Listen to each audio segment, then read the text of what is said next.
iniciar o estudo das Escrituras, desejando a você um ótimo dia, que a graça e a paz do Senhor esteja conosco neste momento. E vamos iniciar com uma oração, pedindo a Deus que nos dirija neste momento e nos ilumine a mente, o nosso coração para a compreensão das Sagradas Escrituras. Desde já agradeço a todos que já estão presentes aí nas suas casas e agradecer pelo fato de nos deixarem adentrar as suas casas com esse estudo bíblico. Mas vamos agora, neste momento, nos concentrar, orarmos a Deus para iniciarmos esta manhã o estudo das Escrituras no livro do profeta Malaquias. Vamos orar? Santo Deus e eterno Pai, te louvamos e bendizemos o teu nome pelas tuas misericórdias e pela tua graça, por mais uma oportunidade de estarmos estudando a tua palavra. Ilumina nossa mente e nosso coração, perdoa os nossos pecados e falhas. É isso que te pedimos no nome de Jesus. Amém.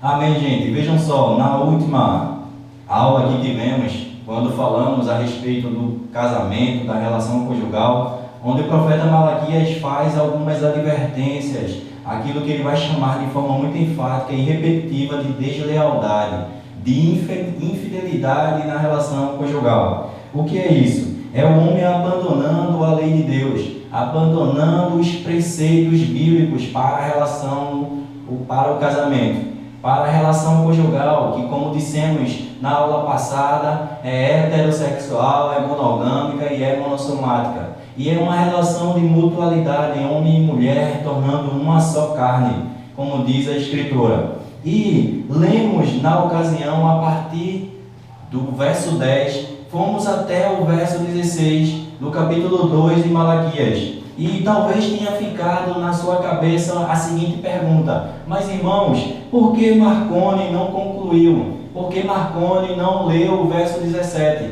Quero esclarecer para você nesta hora. Porque quando nós observamos o verso 17 na verdade é uma perícope única. Por quê? Porque se nós observarmos, ele não está diretamente ligado à ideia do casamento. O verso 17, ele tem uma ideia única dentro do texto. É por isso que nós chamamos de perícope. Perícope, a ideia de perícope é um texto que é retirado de um texto que traz uma ideia. E quando nós olhamos, é isso que acontece no verso 17. Mas antes de tudo, eu quero agradecer a Deus por nos dar esta oportunidade, pois esses dias estudando os profetas menores e na sua conclusão com o profeta Malaquias, como Deus tem nos abençoado com esse estudo. Por que eu digo como Deus tem nos abençoado com este estudo? Porque nos últimos anos, nos últimos séculos, as igrejas, ou a Igreja de Deus, ela de certa forma tem abandonado a leitura do Velho Testamento, com o pretexto de que é uma linguagem difícil de entender. Mas o que é isso? É as pessoas dividindo aquilo que é único, como nós vamos observar na carta do apóstolo Paulo ao jovem pastor Timóteo. Ele diz que toda a Escritura é inspirada por Deus, e quando nós abandonamos a leitura do Velho Testamento, nós abandonamos uma riqueza deixada por Deus. E esses dias, trabalhando junto com vocês a leitura do Velho Testamento, usando os profetas menores e concluindo com o profeta Malaquias, como Deus tem nos abençoado. E isso é para a glória de Deus. E aí nós chegamos ao verso 17 do capítulo 2, que, como falei para vocês, ele traz uma ideia única. Ele não está inserido dentro daqueles versos que lemos na aula passada, que lemos até o verso 16. Por quê? Porque o profeta Malaquias, ele vai dizer o seguinte, no verso 17 do capítulo 2: enfadais o Senhor com vossas palavras, e ainda dizeis: em que o enfadamos? Nisto que pensais: qualquer que faz o mal passa por bom aos olhos do Senhor, e desses é que ele se agrada. Ou onde está o Deus do juízo? Muito bom esse verso 17. Nós vamos mastigar bem nesta manhã esse verso 17. Por quê? Diferente daquilo que estamos falando até agora, onde no livro do profeta Malaquias é uma sentença direcionada ao povo de Israel, nesse verso 17 parece que houve uma inversão de valores. Parece que agora quem vai para o banco dos réus agora é Deus. E por isso, o tema dentro dessa questão, dentro desse verso 17 que iremos começar trabalhando e depois iremos trabalhar no capítulo 3 até o verso 5, fechando a ideia, é Deus no banco dos réus. Por que Deus no banco dos réus? Porque como nós vamos olhar, e já falamos sobre isso em aulas anteriores, esse livro de Malaquias são cheio de sentença. Mais especificamente, nós encontramos 8 sentenças, e peço a você que nos acompanhe nessa leitura agora. Pronto, quando nós abrimos no capítulo 1, vai ser a primeira sentença, no verso 2. Diz assim, capítulo 1, verso 2 de Malaquias: Eu vos tenho amado, diz o Senhor, mas vós dizeis, em que nos tem amado. Percebam que dentro dessa relação, Deus faz uma afirmação e logo em seguida há uma negação por parte do povo. Quando diz assim, mas vós dizeis, é uma oposição àquilo que foi dito por Deus. Enquanto Deus diz que tem amado, eles dizem que não, em que tu nos amas. E aí Deus continua falando o seguinte no verso 2: Não foi Esaú o irmão de Jacó? Disse o Senhor, todavia amei a Jacó.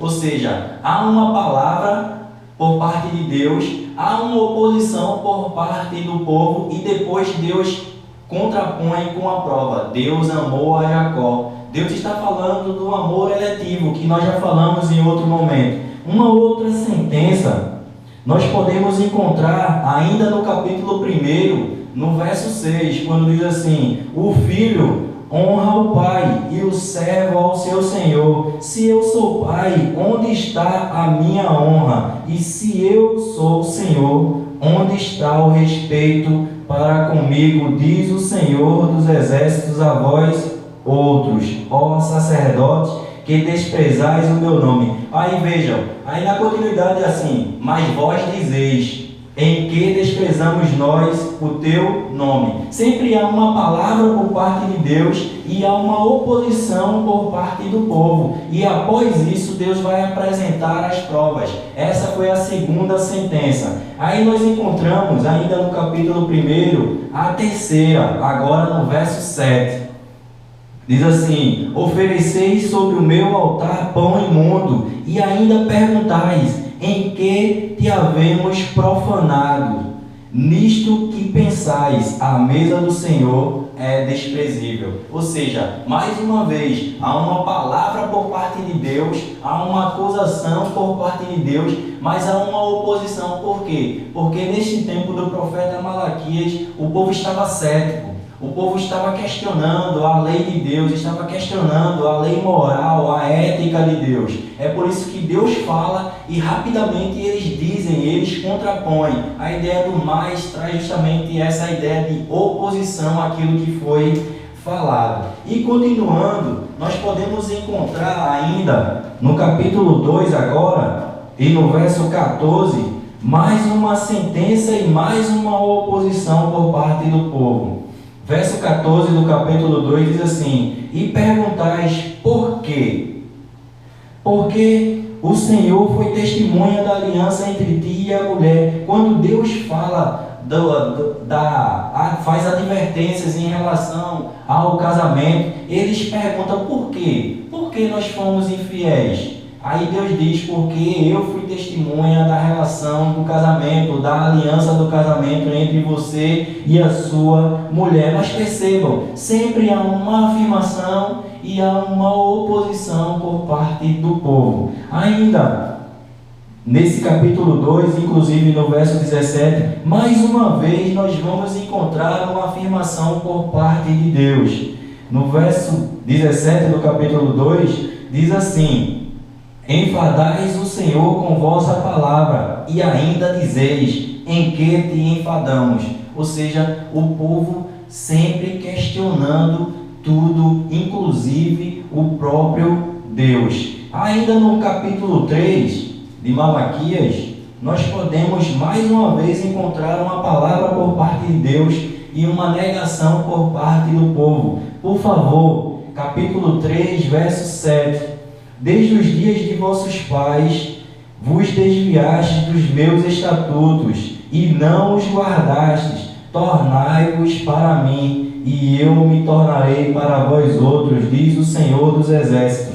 Mas vós dizeis, em que te havemos de tornar? Ou seja, sempre há uma afirmação por parte de Deus e há uma negação por parte do povo, justamente porque o povo desprezava a lei de Deus como algo ético, como algo moral. Eles não tinham mais a lei de Deus como uma verdade absoluta. O ceticismo imperava, assim como nos nossos dias o relativismo. Ou seja, a Escritura Sagrada ela já não é mais uma verdade absoluta. É por isso que quando nós encontramos uma afirmação, nós rapidamente, mas será que isso realmente é verdade? Será que nós desprezamos a Deus com isto ou com aquilo? Isso porque o ceticismo, o relativismo está no nosso coração. E ainda, no verso 8 do capítulo 3, mais uma sentença e mais uma oposição por parte do povo. Diz, no capítulo 3, verso 8, roubará o homem a Deus? Todavia vós me roubais e dizeis, em que te havemos roubado? Nos dízimos e ofertas. Mais uma vez, há uma sentença e há uma negação, uma oposição por parte do povo. E dentro do livro de Malaquias nós vamos ver sempre isso, são 8 sentenças. E a última está no capítulo 3, verso 13. As vossas palavras foram duras para mim, diz o Senhor, mas vós dizeis que temos falado contra ti. Esse mais usado pelo povo no tempo de Malaquias é o mesmo que nós usamos ainda nos nossos dias. Nós sempre estamos questionando a Deus com essa ideia de relativismo. Isso porque a lei de Deus ela já não tem aquela ideia de regra de fé e conduta como verdade absoluta. O relativismo, o pós-modernismo, com essa ideia de que não existe uma verdade absoluta, ela é tão imperativa nas nossas relações, até mesmo na nossa relação com Deus. Nós já não temos mais a pessoa de Deus como aquela verdade. Nós já não temos mais a Escritura como uma verdade absoluta. É por isso que nós encontramos Deus trazendo uma sentença e rapidamente o povo contrapondo aquilo. Deus já não era mais respeitado como um pai, como Senhor, como diz no capítulo 1, verso 6. O povo desprezava a Deus. E infelizmente, meus irmãos, nós ainda encontramos isso nos nossos dias. Um desprezo em relação à Escritura Sagrada, um desprezo em relação à lei de Deus. E com isso, um desprezo ao próprio Deus. E voltando aqui ao verso 17 do capítulo 2 agora de Malaquias, nós vamos encontrar o povo desprezando a Deus de tal forma que o questionam a ponto de colocar em queixa a sua moral e a sua ética. E agora, nesse verso 17, há uma inversão de valores. O povo agora coloca Deus no banco dos réus. E eles colocam isso de forma sagaz, de forma cínica, de forma irônica e de forma até edômica. Por quê? Porque eles colocam duas acusações em relação a Deus, e nós vamos ver nesta hora, no capítulo 2, verso 17, que tem como temática Deus no banco dos réus. Diz assim, capítulo 2, verso 17 de Malaquias: enfadais o Senhor com vossas palavras, e ainda dizeis, em que o enfadamos? Aí nisto que pensais. Aí vejam o que aquele povo no tempo de Malaquias pensavam, e vejam como isso se aplica ao nosso contexto. qualquer que faz o mal passa por bom aos olhos do Senhor, e desses é que ele se agrada. Ou seja, qual é a primeira acusação que esse povo faz em relação a Deus? Deus seria conivente com o mal. Deus está se alegrando com a maldade humana. Em última análise, Deus não é totalmente bom. Deus é parcialmente mal. A primeira acusação é que Deus se alegra com o mal. Ou seja, o que é que este povo está dizendo? Olha, Deus não é bom. E ainda, Deus não é soberano, porque Ele permite que o mal chegue até nós. É nessa ideia que nós vamos encontrar a primeira acusação feita por este povo a Deus. Deus é um Deus parcialmente mau. A segunda acusação, ainda no verso 17 que nós encontramos, é até como falamos no início, eles usam uma linguagem bastante irônica em relação a Deus. Eles usam a linguagem irônica para se referir à inércia de Deus.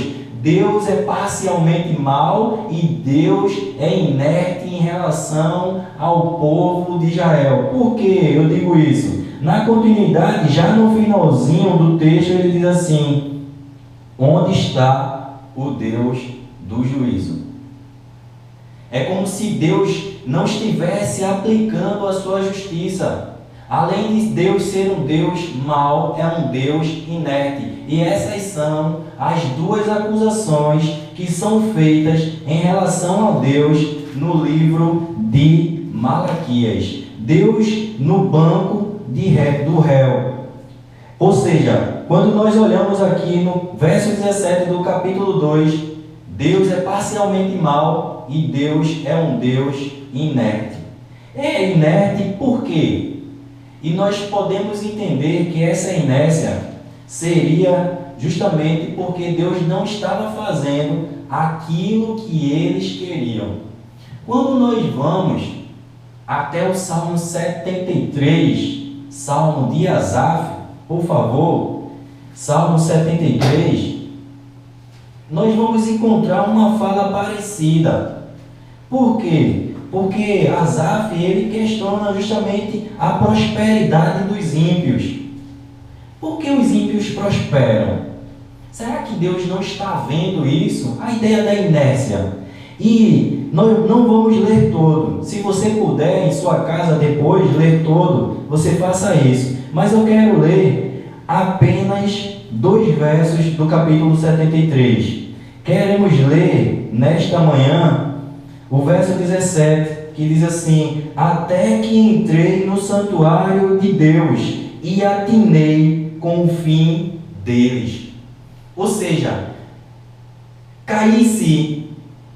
De repente, Asaf cai em si. É por isso que ele diz: até que entrei no santuário de Deus e atinei, e pensei, e refleti, e ponderei o fim deles. Ou seja, o ímpio, ele pode até ser próspero, mas ele, como não tem a pessoa de Jesus, o seu destino final, o seu fim, será a condenação eterna. Mas isso só acontece porque Asaf diz que entrou no santuário e atinou, e pensou, e refletiu a respeito disso. Então, qual é o nosso conselho para você? Reflita a respeito disso. Não olhe apenas nessa atmosfera onde realmente muitos ímpios prosperam no olhar capitalista e muitos justos, na sua visão também, passam por privações. Mas façam isso que Asaf diz: até que atinei o fim deles.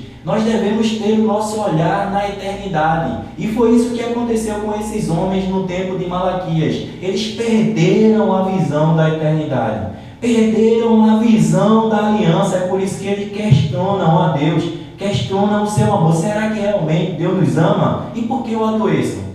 E por que eu estou desempregado? E por que eu passo fome? E por que eu não tenho casa? E por que eu pago aluguel? E por que eu adoeço? E por que as pessoas que eu amo morrem? Não podemos perder o nosso olhar da eternidade, senão nós vamos questionar a bondade de Deus e vamos ter, assim como o povo do tempo de Malaquias, ter Deus como um Deus parcialmente mau. E ainda no capítulo 73 de Salmos, vamos ler também o verso 22. Por favor, verso 22 do capítulo 73 de Salmos, Salmo de Asaf, diz assim: eu estava embrutecido e ignorante. Captaram a ideia? Eu estava embrutecido ou bruto e ignorante em relação a quê? Em relação à tua presença. Eu estava embrutecido, eu estava bruto, eu estava ignorante em relação à presença de Deus. O maior bem que o homem pode ter nesta vida ou na próxima é a presença de Deus. A presença de Deus é que vai dizer se você está bem ou está mal. Não é o seu ter que vai dizer se você está bem ou está mal. Não é o seu ter que vai dizer se Deus é um Deus bom ou um Deus mau. Mas quer ver como Deus é bom? Quando Ele escolhe você, mesmo você sendo mal. Porque o texto da Escritura vai nos dizer que nós andávamos segundo as concupiscências dos nossos pensamentos. Nós éramos, por natureza, filhos da ira. Nós estávamos mortos em nossos delitos e pecados. Mas nós somos salvos pela graça de Deus. E por isso, repito para você, Deus é bom, independente do que você tenha. E voltando lá a Malaquias, no capítulo 2... e verso 17, percebam que eles questionavam a justiça de Deus quando ele vai fazer, como já falamos, de forma irônica, a seguinte pergunta: onde está o Deus do juízo? Essa também não é a primeira vez que nós vamos encontrar um povo fazendo questionamentos a respeito do agir de Deus, do trabalhar de Deus. Vamos entender a partir desse verso 17 que eles questionavam não apenas a bondade de Deus, mas eles também questionavam a inércia de Deus. Por quê? Para esse povo aqui no tempo de Malaquias, que é um tempo do pós-exílio, onde eles voltam e eles olham para as nações que o cercavam e viam aquelas nações prosperando e avançando em relação a eles, o que é que eles pensavam? Onde está o Deus do juízo? Eles usam uma linguagem irônica para dizer que Deus está inerte. Deus não estava vendo aquilo que estava acontecendo com eles. E quando nós abrimos a Escritura, nós vamos encontrar uma linguagem parecida em relação a essa tal chamada inércia de Deus. Agora no livro do profeta Sofonias. Profeta Sofonias, no capítulo 1 e no verso 12. Profeta Sofonias fica um pouco antes do profeta Malaquias, tá? Porque, como falamos no início, nós não temos muito costume. Precisamos recuperar esse bom costume de lermos o Velho Testamento. Pois, como falamos, é muito rica a mensagem do Velho Testamento. E é também, assim como o Novo, palavra de Deus. Nós podemos encontrar nesses textos a unicidade das Escrituras. As Escrituras como algo único, Velho e Novo Testamento. Não como aquilo que fazemos uma segregação de Velho como uma linguagem difícil e Novo Testamento como uma linguagem mais fácil, e por isso abandonando o Velho Testamento e a sua leitura. E perdemos de ser abençoado pelos textos encontrados no Velho Testamento. No capítulo 1, no verso 12 de Sofonias, o profeta diz assim: naquele tempo, ou seja, percebam, houve um tempo que eles faziam tal coisa. Percebam o que eles faziam. Naquele tempo, esquadrinharei a Jerusalém com lanternas e castigarei os homens que estão apegados à borra do vinho e dizem no seu coração, ou seja, o que é que eles pensavam em seus corações? O Senhor não faz bem nem faz mal. Inércia. Se o camarada não faz o bem nem faz o mal, ele não faz nada. A mesma coisa que o profeta Malaquias diz no capítulo 1, verso 17. Onde está o Deus do juízo? Parece que Deus está distante e não está nem aí para o seu povo. E por isso o povo está enfrentando dificuldades, está enfrentando provações, justamente porque Deus está inerte na visão do povo. E quando nós voltamos e pensamos naquilo que Asaf diz, lá no Salmo 73, isso é fruto de um coração ignorante em relação a Deus, em relação à sua presença. Pois como diz Jesus, eu estarei convosco todos os dias até a consumação dos séculos. Mas ele não diz que nós não passaríamos por aflições. Ele diz justamente o contrário. No mundo tereis aflições, mas tende bom ânimo, eu venci o mundo. Em última análise, o que é que Jesus está dizendo? Da mesma forma que eu venci o mundo, eu estou com você e vamos vencer juntos. Sabe para quê? Para quando eu voltar, vos levar a sua igreja para as mansões celestiais. A nossa visão não pode estar restrita a esta atmosfera, senão nós vamos ter o mesmo pensamento que esses homens do tempo de Malaquias tiveram, e por isso fizeram essas duas acusações, que Deus estava inerte, e ainda disseram que Deus seria apegado ao mal, que Deus estava se agradando do mal que era feito para com eles, que Deus era parcialmente mal, que desses homens maus, Deus estava se agradando. Vejam até que ponto vai a nossa mente em relação a Deus, quando nós passamos a ver Deus de forma ignorante e de forma dissociada da sua palavra. Dentro das Escrituras nós vamos encontrar um Deus gracioso, mas esse Deus gracioso, ele não impede que nós venhamos passar por dificuldades, pois eu quero fazer uma observação em relação às dificuldades, às aflições da vida. As aflições da vida e as dificuldades que nós enfrentamos é uma forma de Deus trabalhar o nosso caráter.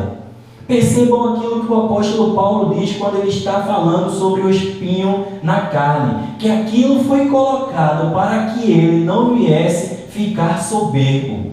Quando nós olhamos dentro das histórias das Escrituras, nós vamos encontrar um homem chamado José, que todos conhecem como governador do Egito, mas se esquece que antes dele ser governador do Egito, ele foi vendido pelos irmãos. Ele foi trabalhar como escravo no Egito. Ele foi acusado de assediar a mulher de Potifar. Ele foi preso. Ele passou por privações, ele passou por aflições. Nós nos esquecemos de um jovem que foi rei, mas antes de ser rei, ele vivia atrás das ovelhas de seu pai. O nome dele é Davi. Vivia lutando com o urso, vivia lutando com o leão. Aí depois é que foi rei de Israel. Nós nos esquecemos até mesmo da pessoa do nosso Senhor Jesus Cristo, que o apóstolo Paulo diz que ele foi obediente até a morte de cruz. Por isso Deus o exaltou sobremaneira e lhe deu o nome que está acima de todo nome. Não podemos olhar para Deus, olhar para a nossa relação com Deus com os nossos pressupostos humanos. Por quê? Porque os nossos pressupostos humanos, infelizmente, são maus. A nossa visão humana é mal, ela foi ofuscada pelo pecado. E quando nós queremos observar Deus segundo esta ótica, segundo essa cosmovisão humana, nós temos a mesma ideia que os homens no tempo de Malaquias tiveram, que Deus é parcialmente mal e que Deus é um Deus inerte em relação à sua e à minha vida. Então Deus, no banco dos réus, é colocado justamente por causa disso, porque as pessoas estavam olhando para Deus de forma cética, de forma relativa, não estavam tendo a lei de Deus como uma verdade absoluta. Assim como nos nossos dias nós podemos encontrar essas coisas. E quando nós falamos no início da mensagem que esse povo carrega uma ideia edomita, talvez você não entenda esta expressão, mas nós vamos falar um pouco agora. E, salvo engano, o seminarista Gênesis, quando na live quarta-feira, ele falou um pouco sobre isso. É quando o homem ele já não tem mais prazer nas coisas de Deus. É quando o homem ele agora busca o seu prazer de acordo com as suas vontades, que como nós já falamos, é uma vontade que foi ofuscada pelo pecado. E de onde surge essa expressão edomita? Essa expressão edomita, vamos por favor abrir agora no livro do Gênesis, não seminarista, é o primeiro livro das Escrituras, capítulo 25. Vamos encontrar essa expressão surgindo, edomita ou edomia. Capítulo 25 de Gênesis, a partir do verso 29, todo mundo conhece essa história. Verso 29 diz assim, capítulo 25 do Gênesis: Tinha Jacó feito um cozinhado, quando esmorecido veio do campo Esaú, que todos sabem, irmão de Jacó. Verso 30: E lhe disse: Peço-te que me deixes comer um pouco desse cozinhado vermelho. A ideia Edom é uma expressão hebraica que quer dizer vermelho. E faz uma relação com este evento aqui, essa ideia de edomia. Por quê? Porque na continuidade do texto vai dizer o seguinte: Pois estou esmorecido, daí chamar Edom. Edom, como já falamos, é uma expressão hebraica que quer dizer vermelho. No verso 31, diz assim: Disse Jacó: Vende-me primeiro o teu direito de progenitura, ou melhor, de primogenitura. Ele respondeu: Estou a ponto de morrer, de que me aproveitará o direito de primogenitura? O que é isso? É o homem pensar em si e no seu prazer e passando a não ter mais prazer nas coisas de Deus, que neste caso seria a primogenitura. Vejam o que é que ele diz: estou com fome, de que me adianta a primogenitura? A mesma coisa nós fazemos nos nossos dias. De que me adianta ser cristão? De que me adianta observar as Escrituras se eu passo por privações, se eu passo por necessidades? Então essa ideia de edomia, ela surge daqui para dizer que o homem passa a não ter mais prazer nas coisas de Deus. Isso que está acontecendo aqui no cenário de Malaquias é justamente isso. Esses homens, eles já não tinham mais prazer em ter a presença de Deus, em observar a lei de Deus. Eles buscavam os seus prazeres nas suas relações. É por isso que eles desprezavam a Deus como Senhor, desprezavam a Deus como Pai, desprezavam a lei de Deus, a lei cultual, a ponto de oferecerem a Deus ofertas impuras, ofertas dilaceradas. Eles passaram a desprezar as suas relações, até mesmo no casamento. Ou seja, essa ideia de edomia, o desprezo pelas coisas de Deus, o prazer segundo o seu pensamento. E mais uma vez, eu repito, o nosso prazer, ele foi ofuscado pelo pecado. Logo, o nosso prazer tem características de maldade, de aversão às coisas de Deus. Essa ideia que nós chamamos de secularismo é uma aversão às coisas de Deus. Deus é colocado neste momento no banco dos réus por acusações céticas, por acusações irônicas, por acusações sagazes e por acusações edômicas. Uma visão notoriamente edômica.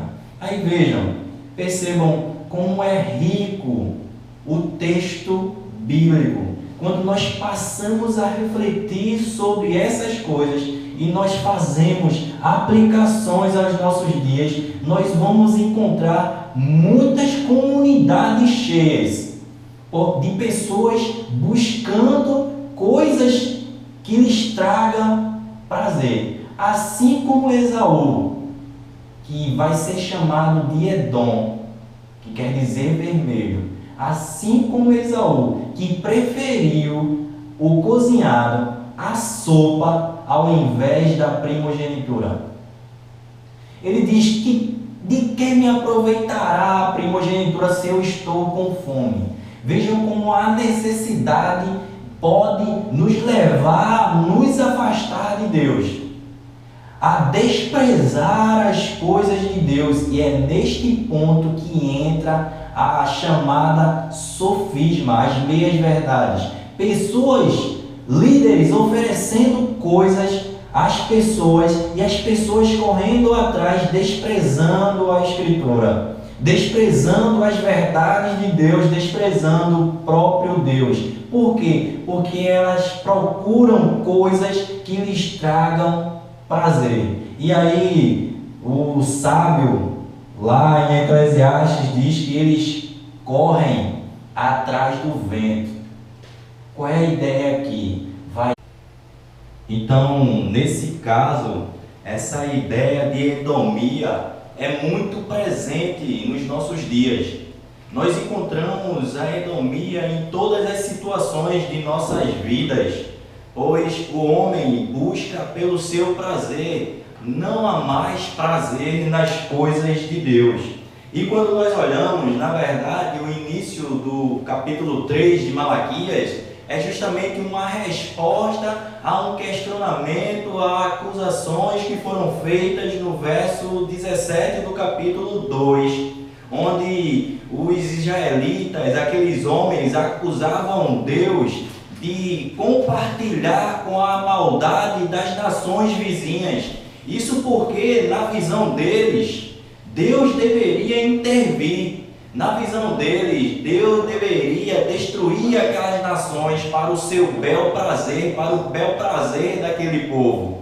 Da mesma forma que nós encontramos nos nossos dias, nós procuramos em Deus soluções que venham trazer satisfação ao nosso ego. É por isso que, escrevendo a carta, Tiago diz que nós pedimos a Deus e não alcançamos, porque pedimos a Deus coisas que venham satisfazer o nosso ego, venham nos satisfazer, não fazer a vontade de Deus. É como se nós estivéssemos novamente fazendo a oração do Pai Nosso, estivéssemos dizendo para Deus assim: Pai Nosso que estás no céu, santificado seja o teu nome, venha a nós o teu reino, seja feita a minha vontade e não a tua. E quando nós olhamos a resposta de Deus a esses questionamentos, nós vamos ver o brilho da Escritura Sagrada quando iniciamos o verso 1 do capítulo 3 e encontramos Deus dizendo assim: eis que envio o meu mensageiro. O meu mensageiro, nesse caso, tem aquele paralelo que nós já falamos em relação ao próprio profeta, o Malaquias, que o seu nome quer dizer meu mensageiro, mas também tem um apontamento para a pessoa de João Batista, que nós encontramos no Evangelho segundo Mateus escreve. E dentro dessa questão, nós vamos entender que mesmo você e eu, muitas vezes questionamos o texto bíblico, mas uma coisa é clara: quando nós olhamos aqui no capítulo 3 de Malaquias e abrimos a Escritura lá no Evangelho segundo Mateus escreve, no capítulo 11, nós vamos encontrar um tempo estimado entre 400 e 450 anos de diferença. Ou seja, Deus manda a resposta àquele povo, mas aquela geração não iria ver aquilo. Por quê? Porque esta geração seria, aos olhos de Deus, corrupta. Todo esse contexto de Malaquias gira em torno disso. O povo havia se desviado de Deus. O povo estava procurando o seu bel prazer. O povo não honrava mais a Deus como Pai, não honrava mais a Deus como Senhor. O povo estava oferecendo a Deus sacrifícios que não condiziam com a sua lei. O povo estava entrando em litígio, ou seja, absorvendo relações matrimoniais que não condizem com as Escrituras, passando a associar, fazer relações com povos pagãos, adorando deuses estranhos. Mas quando nós olhamos no verso 1, Deus diz que enviaria o seu mensageiro. E quando nós abrimos no Evangelho de Mateus, no capítulo 11, nós vamos ver quem seria esse mensageiro. Capítulo 11, verso 9 do evangelista Mateus diz assim: mas para que saístes? Para ver o profeta? Sim, eu vos digo, e muito mais que profeta, este é de quem está escrito: eis aí, eu envio diante da tua face o meu mensageiro, o qual preparará o caminho diante de ti. Em verdade vos digo, entre os nascidos de mulher, ninguém apareceu maior do que João Batista, mas o menor no reino dos céus é maior do que ele. Ou seja, nós vamos entender a partir desse texto que, na verdade, aquela profecia de Malaquias, ela tem um apontamento de mais de 50 anos de diferença. E mesmo nós não tendo a Escritura como nossa regra de fé e conduta, como uma verdade absoluta, mas nós devemos entender uma coisa: só sendo Deus para dar um prognóstico tão longo, com tanta eficácia. Dentro dessa questão, nós vamos ver a grandeza de Deus e a unicidade das Escrituras. É por isso que o apóstolo Paulo, escrevendo a Timóteo, ele vai dizer que toda a Escritura é inspirada por Deus. Não podemos dissociar o Velho Testamento do Novo Testamento, mas podemos ter como uma única obra. E esta obra é da parte de Deus, mesmo sendo feita por homens santos, como diz a primeira carta do apóstolo Pedro. E o texto ainda diz lá em Malaquias que de repente virá ao seu templo o Senhor, a quem vós buscais, o anjo da aliança, a quem vós desejais. Eis que ele vem, diz o Senhor dos exércitos. Quando nós olhamos dentro desse contexto, está fazendo referência à pessoa de Jesus, o anjo da aliança, aquele que viria e, como diz o apóstolo Paulo na carta aos Coríntios, ele instauraria o ministério da reconciliação. O homem, por causa do pecado, ele faz guerra com Deus, ele não tem paz com Deus, e só por meio de Cristo nós temos paz com Deus e nós somos reconciliados com Deus. É por isso que o texto de Malaquias vai dizer que ele é o anjo da aliança. Mas no texto, no verso 1, ele usa uma expressão no início que diz de repente. Qual é essa ideia de repente? Quando nós olhamos o texto no original, no hebraico, esse de repente é uma ideia de calamidade. Isso porque, quando nós observamos a visão que aquelas pessoas tinham, que quando ele viesse, traria um tempo de paz, na visão humana, onde não haveria mais guerra, onde as outras nações, as nações pagãs, se renderiam ao povo de Israel, isso na verdade não acontece. Quando Cristo vem e ele diz que o meu reino não é aqui, ele está dizendo que na verdade esse reino seria algo eterno, seria algo celeste. Enquanto o homem tem uma visão terrena, Deus tem uma visão da eternidade. É por isso que o profeta vai dizer que os meus pensamentos não são os teus pensamentos, nem os meus planos, os teus planos. Deus está vendo na eternidade, nós estamos vendo aqui na terra e buscamos as coisas da terra. É por isso que há esse confronto de ideias entre este povo, entre nós e entre os pensamentos de Deus para nós. Por que nós precisamos entender isso? Porque percebam que no verso 1 diz que eles buscavam, que eles desejavam. Só que mais uma vez eu repito, eles buscavam e eles desejavam um rei segundo os seus pensamentos, um Deus segundo os seus pensamentos. É por isso que o texto vai usar essa expressão de repente, Por quê? Porque quando Jesus viesse, não seria segundo os nossos pensamentos, nem seria segundo nós buscamos a Ele. As pessoas buscam um Deus criado em sua cabeça, só que aí é onde encontramos o grande perigo. Por quê? Porque a nossa cabeça, a nossa mente, o nosso corpo, o nosso coração, tudo em nós foi corrompido pelo pecado. E aí, nós entramos no verso 2 do capítulo 3 de Malaquias, quando diz assim: mas quem poderá suportar o dia da sua vinda? E quem poderá subsistir quando ele aparecer? Porque ele é como um fogo do ourives e como a potassa dos lavadeiros. Percebam que o texto, no verso 2, ele usa duas metáforas para falar do refinamento. O refinamento através do fogo para os metais como ouro, como prata, e o refinamento para as roupas. É por isso que ele usa a expressão potassa, que nesse caso seria sabão. Ou seja, quando Jesus viesse, encontraríamos nele um agente de purificação, ou seja, por meio do seu sangue.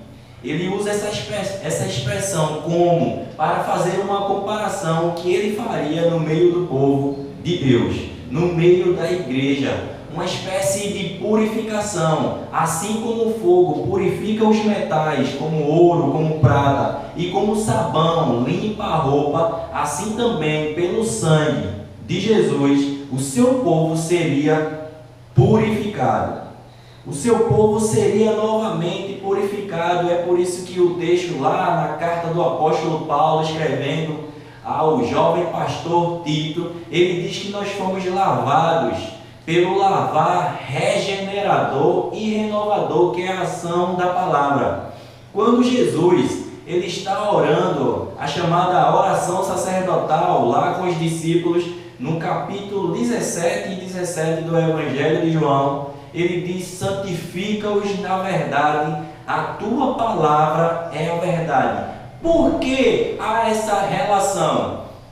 Porque por meio da Escritura nós temos a noção de que nós somos pecadores e precisamos da obra de Cristo.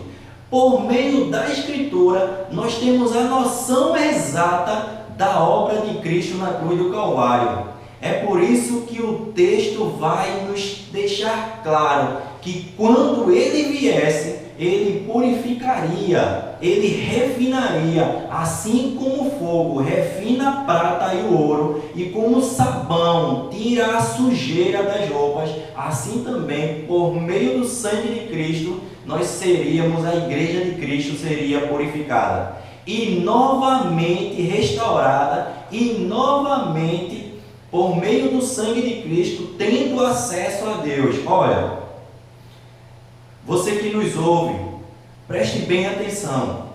Quando o apóstolo Paulo, ele escrevendo lá a carta aos Efésios, ele diz que nós estávamos mortos em nossos delitos e pecados. Nós andávamos, a ideia de andar é uma ideia de viver, segundo as concupiscências da carne e dos pensamentos. Nós éramos por natureza, ou seja, a nossa natureza era pecaminosa e nós éramos filhos da ira. Nós éramos inimigos de Deus, mas graças a Ele, no decorrer do texto e no decorrer da história vai nos dizer o seguinte: mas pela graça sois salvos. E vai dizer mais uma coisa: isso não vem de vós, é um dom de Deus, ou seja, Deus de maneira graciosa envia Jesus para salvar o seu povo. E por meio do questionamento que há aqui no livro de Malaquias em relação à pessoa de Deus, em relação ao caráter de Deus, em relação à ética de Deus, Deus vai dizer que Ele vai revelar por meio do seu mensageiro, por meio do anjo da aliança, o seu caráter. O caráter incondicional, um caráter gracioso, um caráter puro e santo. Mas vai encontrar, infelizmente, um povo pecador que carece dessa ação graciosa, dessa ação de purificação no meio do povo, para novamente o povo poder oferecer a Deus um sacrifício santo e puro. E na continuidade do texto, no verso 3 do capítulo 3 de Malaquias, o texto vai nos dizer assim: assentar-se-á como derretedor e purificador. Percebam que o verso 3, na verdade, ele vai linkar com o verso 2, dando uma continuidade, e justamente aquilo que nós estamos falando, a ideia de purificar, de derreter, de refinar a prata, de purificar os filhos de Levi, e os refinará com ouro e com a prata. Percebam essas expressões, como e como, que é a ideia de comparação.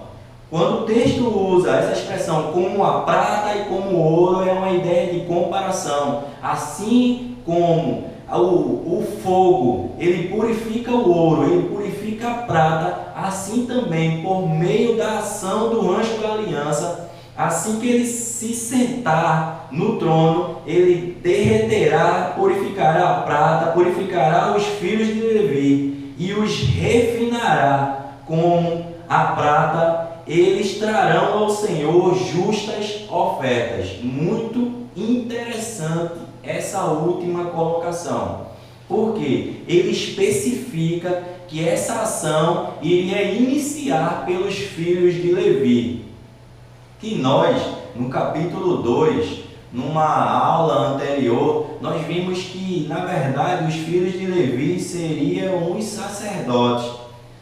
Um pacto que Deus havia feito lá com Arão, com os seus filhos, com a sua descendência. Nós vimos isso no capítulo 2. E Deus diz no verso 3 do capítulo 3 que ele começaria essa ação de purificação pela tribo de Levi. Aí pergunta: quem seria, na verdade, a tribo de Levi? Por que nós precisamos saber disso? Porque nos nossos dias não encontramos mais, a nossa realidade é diferente desta realidade tribal, onde tinham lá as 12 tribos, tribo de Judá, tribo de Levi. Nós não encontramos mais isso. Mas quando nós voltamos lá ao livro de Êxodo, no capítulo 19, nós vamos ver quem são, o que são e o que faziam a tribo de Levi. Capítulo 19 de Êxodo e verso 6. Vós me sereis reino de sacerdotes e nação santa. São estas as palavras que falarás aos filhos de Israel. E aí, quando nós fazemos um paralelo aos nossos dias, isso por meio da obra de purificação feita por Cristo. Sempre lembrem disso. Por quê? Porque tudo é por meio de Cristo. É o que chamamos na teologia reformada de sola Christus. Nós só somos por causa de Cristo. Para aqueles que pensam ser alguma coisa. Lá na primeira carta do apóstolo Pedro, no capítulo 2, nós vamos ver um texto paralelo a esse de Êxodo. No capítulo 2 da primeira carta do apóstolo Pedro, no verso 9, diz assim: vós, porém, sois raça eleita, sacerdócio real, nação santa, povo de propriedade exclusiva de Deus. A fim, uma observação. Quando usa essa expressão a fim, é a ideia de finalidade. Ou seja, isso tudo tem uma finalidade. A fim de proclamardes as virtudes daquele que vos chamou das trevas para a sua maravilhosa luz. Ou seja, Deus faria esta restauração, esta purificação, para que o povo viesse ser uma representação de Deus na terra. Nós não fomos chamados para a satisfação nossa, nós fomos chamados para sermos escravos do reino de Deus. Sermos nação santa é proclamarmos a Deus. Não é satisfação nossa, não é proclamarmos placas de igreja, mas é proclamarmos o reino de Deus. E no verso 10 da primeira carta do apóstolo Pedro, no capítulo 2, diz assim: vós sim que antes, ou seja, antes não eras povos, ou não era povo, mas agora sois povo de Deus, que não tinhais alcançado misericórdia, mas agora alcançastes misericórdia. Isso tudo por meio da pessoa, por meio da obra de Cristo. E quando nós voltamos lá ao verso 3 do capítulo 3 de Malaquias, no finalzinho vai dizer que depois disto, desta purificação, o povo traria novamente ao Senhor justas ofertas. Justas ofertas. E eu quero fazer uma observação nessas justas ofertas. Essas justas ofertas não é por meio da nossa obra, não é porque nós somos melhores do que ninguém, mas essas justas ofertas, elas só seriam feitas por quê? Por causa do sangue de Cristo. Por causa do sangue de Cristo, desse lavar regenerador e renovador que foi feito por meio da obra de Cristo. E nós agora, como diz o texto de Pedro, nós agora alcançamos misericórdia. Nós agora podemos ir a Deus e oferecer a Deus justas ofertas.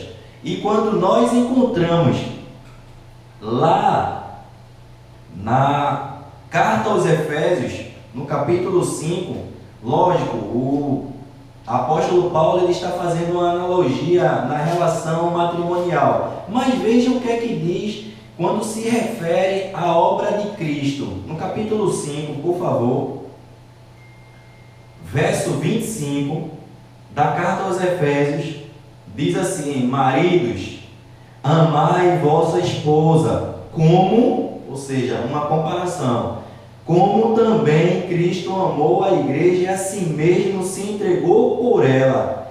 Verso 26, para que, ou com a finalidade de a santificar, tendo-a purificado por meio da lavagem de água pela palavra, para apresentar a si mesmo igreja gloriosa, sem malícia, sem ruga, sem coisa semelhante, porém santa e sem defeito. Ou seja, o que é que o texto está nos dizendo? Que por meio da obra de Cristo, nós somos santificados, nós somos purificados, e agora, por meio do sangue de Jesus, nós nos encontramos diante de Deus sem mancha e sem mácula. Aquilo que o apóstolo Paulo diz, que não há nenhuma condenação para os que estão em Cristo Jesus. E voltando lá ao capítulo 3 de Malaquias, e agora verso 4, diz assim, verso 4 de Malaquias: então a oferta de Judá e de Jerusalém será agradável. Ou seja, o texto encaminha para uma conclusão quando ele diz então, depois da purificação, a oferta de Judá e de Jerusalém será agradável ao Senhor, como nos dias antigos e como nos primeiros anos. É aquela ideia, lembra-te do primeiro amor, lembra-te de onde caíste. Um grande perigo que acomete a igreja, não só hoje, mas sempre, é o perigo chamado pecado. Porque o pecado, ele coloca no coração do homem que ele pode viver, que ele pode ofertar a Deus sem a presença, sem a ação de Deus por meio do seu ato gracioso. E isto é um grande perigo, é um grande mal para a igreja. A igreja não pode ter aquele pensamento lá do Éden, quando a serpente chegou para Eva e disse: não, ele não quer que você tenha conhecimento do bem e do mal, colocando no coração daquelas pessoas que elas poderiam andar sem Deus. A ideia de autonomia. E esse é o grande perigo. É como diz um dos reformadores: isso é uma porca razão. A razão humana, quando o homem quer andar desassociado de Deus. E para concluir, no verso 5 do capítulo 3, diz assim: chegar-me-ei a vós outros para juízo, serei testemunha veloz contra... Aí começam a enumeração de pecados.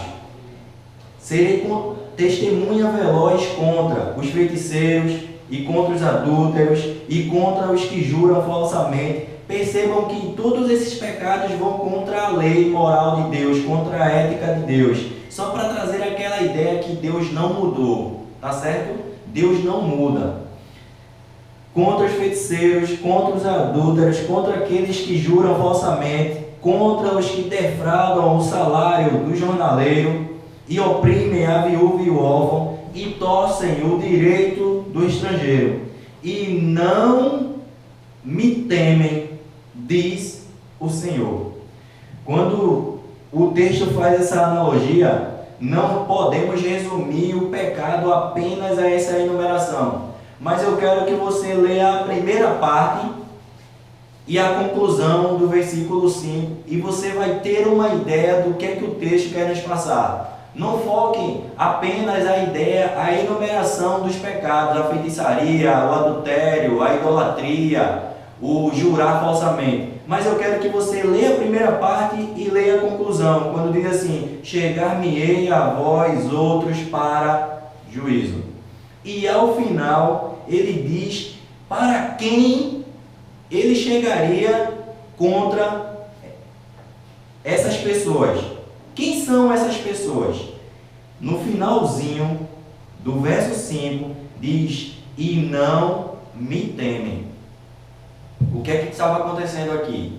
O povo de Deus havia perdido o temor a Deus. As pessoas perderam o temor a Deus. E é por isso que ele diz que chegar-me-ei a vós outros para juízo.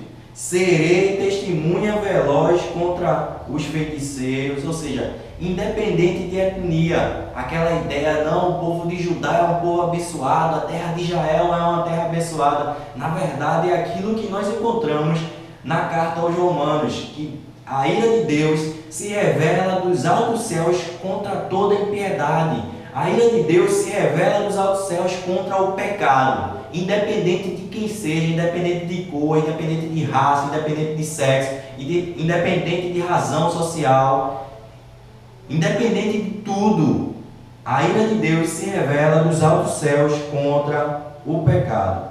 Então, quando nós olhamos nesta conclusão que estamos fazendo no dia de hoje, o texto deixa claro que o povo estava corrompido. O povo andava segundo o secularismo. O povo andava cético. O povo já não tinha mais prazer nas coisas de Deus. O povo não honrava mais a Deus como Pai. Não honrava mais a Deus como Senhor. O povo já não oferecia a Deus um sacrifício de acordo com a sua lei. O povo já não honrava mais as suas relações sociais, o matrimônio. O povo estava corrompido pelo pecado. E quando chegamos ao verso 17, no capítulo 2, o povo, além de tudo, ainda acusa Deus, colocando Deus no banco dos réus, dizendo que Deus, na verdade, é quem era culpado de tudo aquilo, porque Deus estava conivente com o mal e porque Deus estava inerte à situação daquele povo. Aquele povo estava cercado por nações pagãs e eles estavam tendo agora como referência estas nações. E aí é onde entra o conselho para os nossos dias. O nosso alvo é Cristo. Não devemos retirar a nossa visão de Cristo. A nossa cosmovisão, a nossa visão de mundo deve ser pautada nas Escrituras. Quando nós perdemos isso, quando nós deixamos que isso aconteça em nossas vidas, quando nos deixamos influenciar pelo secularismo, nós estamos sujeitos ao pecado. Aquilo que o apóstolo Paulo, escrevendo à igreja em Roma, no capítulo 12, e versos 1 e 2, não vos conformeis com este século, mas transformai-vos pela renovação do vosso entendimento, para poder experimentar qual seja a boa, agradável e perfeita vontade de Deus. Que Deus nos abençoe, em nome de Jesus.